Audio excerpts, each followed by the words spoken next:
അതെ, നല്ല നാടൻ കോവയ്ക്ക കൊണ്ടുണ്ടല്ലോ നല്ല സ്പൈസി ആയിട്ടുള്ളൊരു മെഴുക്കുവരട്ടി ഉണ്ടാക്കിയാലോ, അതും ചോറിനും ചപ്പാത്തിക്കും ഒക്കെ ആയിട്ട്. അപ്പോൾ എല്ലാവർക്കും മാത്സ് ഫാമിലിയുടെ പുതിയ വീഡിയോയിലേക്ക് സ്വാഗതം. എല്ലാവരും സുഖമായിട്ടിരിക്കുന്നല്ലോ. നമുക്കുണ്ടല്ലോ കഴിഞ്ഞ ദിവസം മാധവൻ ടൗണിൽ പോയിട്ട് വന്നപ്പോൾ ഉണ്ടല്ലോ നല്ല നാടൻ കോവയ്ക്ക കൊണ്ടുവന്നിട്ടുണ്ടായിരുന്നേ. കണ്ടില്ലേ, നല്ല നീളമുണ്ട്, നല്ല പിഞ്ചാണ് കേട്ടോ എല്ലാം. അപ്പോൾ ഞാൻ വിചാരിച്ചു എന്തായാലും ഒരു മെഴുക്കുവരട്ടി ഉണ്ടാക്കാമെന്ന് വിചാരിച്ചു. അപ്പോൾ നമുക്ക് അതിന് വേണ്ടിയിട്ട് അവിടെ കോവയ്ക്കൊക്കെ ഞാൻ ക്ലീനാക്കി വെച്ചിട്ടുണ്ട്. പിന്നെ ഒരു സവാളയും കൂടെ എടുത്തിട്ടുണ്ട് കേട്ടോ. പിന്നെ നമുക്കിതിന് വേണ്ടിയിട്ട് കുറച്ച് പൊടികളൊക്കെ ആവശ്യമുണ്ട്. അതെന്തൊക്കെയാണെന്ന് നോക്കാം. കുരുമുളക് പൊടിയും മഞ്ഞൾപ്പൊടി, മുളക് പൊടി, മല്ലിപ്പൊടി കുറച്ച് ഗരം മസാലയും കുറച്ച് ഇഞ്ചി വെളുത്തുള്ളി പേസ്റ്റും പിന്നെ ഒരു ഉണക്കമുളകും കൂടെ വേണം കേട്ടോ. അപ്പോൾ നമ്മൾക്ക് ആദ്യം നമ്മുടെ ഈ കോവയ്ക്കയൊന്ന് കട്ട് ചെയ്തിടാം.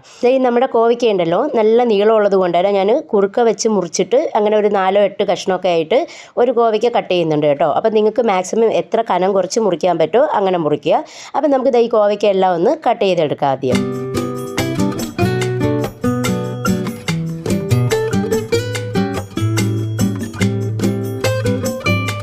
അങ്ങനെ തന്നെ നമ്മുടെ കോവയ്ക്കയെല്ലാം നല്ലോണം കട്ട് ചെയ്തെടുത്തിട്ടുണ്ട് കേട്ടോ. അത്യാവശ്യം കനം കുറച്ചൊക്കെ എടുത്തിട്ടുണ്ട്. അപ്പോൾ ഇതിൽ കട്ട് ചെയ്തെന്നപ്പോൾ 2 ചെറുതായിട്ട് പഴുത്ത കോവയ്ക്ക ഉണ്ടായിരുന്നു.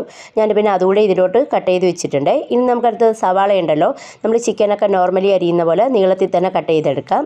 അങ്ങനെ തന്നെ നമ്മുടെ സവാളയും കോവയ്ക്കൊക്കെ സെറ്റായിട്ടുണ്ട്. ഇനി നമുക്ക് നേരെ നമ്മുടെ കുക്കിംഗ് പരിപാടിയിലേക്ക് പോവാം. അപ്പോൾ ആദ്യം തന്നെ പാനൊക്കെ ചൂടാക്കി എടുത്തിട്ടുണ്ട്. അതിലേക്ക് നമുക്ക് ആവശ്യത്തിന് വെളിച്ചെണ്ണ ഒഴിച്ചു കൊടുക്കാം. വെളിച്ചെണ്ണ ചൂടായി വരുമ്പോഴത്തേക്കുണ്ടല്ലോ കുറച്ച് കടുകും കൂടെ ഇട്ട് അത് പൊട്ടിച്ചെടുക്കാം കേട്ടോ. അപ്പോൾ കടുക് പൊട്ടി വന്നിട്ടുണ്ട്. ഇനി ഇതിലേക്ക് നമുക്ക് കുറച്ച് കറിവേപ്പില ഇട്ട് കൊടുക്കാം. കറിവേപ്പില ഒന്ന് വാടി വരുമ്പോഴത്തേക്കും ഉണക്കമുളകും കൂടെ ഇട്ട് കൊടുത്തിട്ട് ഒന്ന് വഴറ്റിയെടുക്കാം കേട്ടോ. അപ്പോൾ നമ്മുടെ ഉണക്കമുളകും കറിവേപ്പിലൊക്കെ ഒന്ന് വഴറ്റി വന്നതിന് ശേഷം നമ്മൾ കട്ട് ചെയ്ത് വെച്ചിരിക്കുന്ന കോവയ്ക്ക ഉണ്ടല്ലോ അത് ഇതിലേക്ക് ഇട്ട് കൊടുക്കണം. ഈ കോവയ്ക്കും വെണ്ടയ്ക്കൊക്കെ നമ്മൾ കട്ട് ചെയ്യുമ്പോൾ ചെറുതായിട്ടൊരു വിഴുവിഴുപ്പ് ഉണ്ടാവും. അപ്പോൾ നമ്മൾ ആദ്യം തന്നെ ഇതൊന്ന് ജസ്റ്റ് കുറച്ച് നേരത്തേക്ക് ഇങ്ങനെ ഒന്ന് വഴറ്റി കൊടുക്കുമ്പോൾ ഉണ്ടല്ലോ ആ ഒരു വിഴുവിഴുപ്പ് അങ്ങ് മാറി കിട്ടും. അപ്പോൾ നമ്മൾ അതിന് വേണ്ടിയിട്ട് കുറച്ച് നേരം നമുക്കിതൊന്ന് ഇളക്കി കൊടുക്കാം.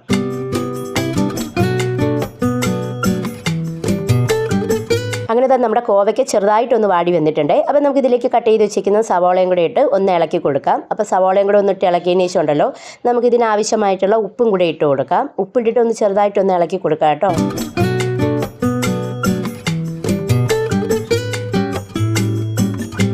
ഉപ്പൊക്കെ ഇട്ട് ചെന്ന് ഇളക്കി കൊടുത്തതിന് ശേഷം ഉണ്ടല്ലോ നമുക്കിതിലേക്ക് കുറച്ച് മഞ്ഞൾപ്പൊടിയും കൂടി ഇട്ട് ഇത് നല്ലോണം ഒന്ന് കുറച്ച് നേരം ഇളക്കിയിട്ട് നമുക്കിത് അടച്ചു വെച്ച് ഒന്ന് വേവിക്കണം.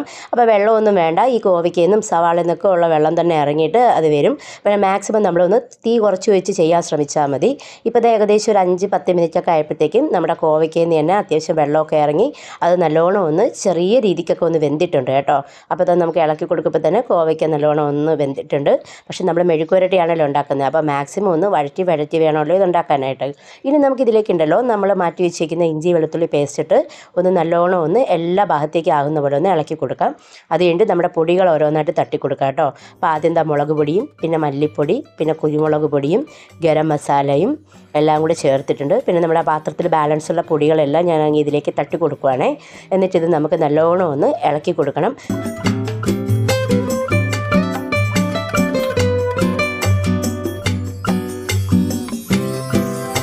അങ്ങനെ നമ്മുടെ മസാല ഇപ്പോൾ ഏകദേശം കോവയ്ക്കലെല്ലാം ഒന്ന് പിടിച്ചിട്ടുണ്ട്. ഇനി നമുക്കിതെല്ലാം ഒന്ന് ചേർത്ത് വെച്ചിട്ട് ഒന്ന് അടച്ച് വെക്കുക കേട്ടോ. ഇത് തീ നല്ലോണം ഒന്ന് കുറച്ച് വയ്ക്കുക. ഇപ്പോൾ അത് ഏകദേശം ഒരു 5 മിനിറ്റ് ഒക്കെ കഴിഞ്ഞപ്പോഴത്തേക്കും നല്ല ആവി വരുന്നുണ്ട്.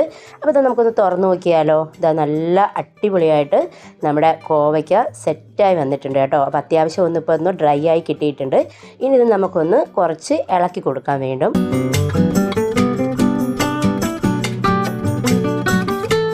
അങ്ങനെ നമ്മുടെ കോവയ്ക്ക മസാല മെഴുക്കുവരട്ടി ഉണ്ടല്ലോ നല്ല അടിപൊളിയായിട്ട് വന്നിട്ടുണ്ട്. ഉപ്പൊക്കെ വേണമെങ്കിൽ ഈ സമയം ആഡ് ചെയ്ത് കൊടുക്കാം. ഇനി നമുക്കിതൊരു പാത്രത്തിലേക്ക് മാറ്റി വയ്ക്കാം കേട്ടോ.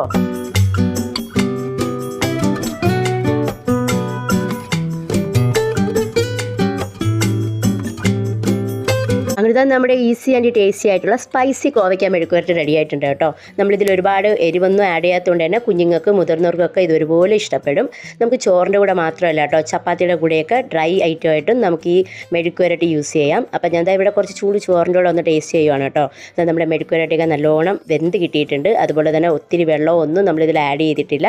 അപ്പോൾ എന്തായാലും എല്ലാവർക്കും ഇന്നത്തെ വീഡിയോ ഇഷ്ടപ്പെട്ടെന്ന് വിചാരിക്കുന്നു. വീഡിയോ ഇഷ്ടപ്പെട്ടാൽ ലൈക്ക് ചെയ്യുക, കമൻറ്റ് ചെയ്യുക, സബ്സ്ക്രൈബ് ചെയ്യുക, ഷെയർ ചെയ്യുക, പിന്നെ ഹൈപ്പ് ചെയ്യാനും കൂടെ മറക്കരുത്. അപ്പോൾ താങ്ക് യു.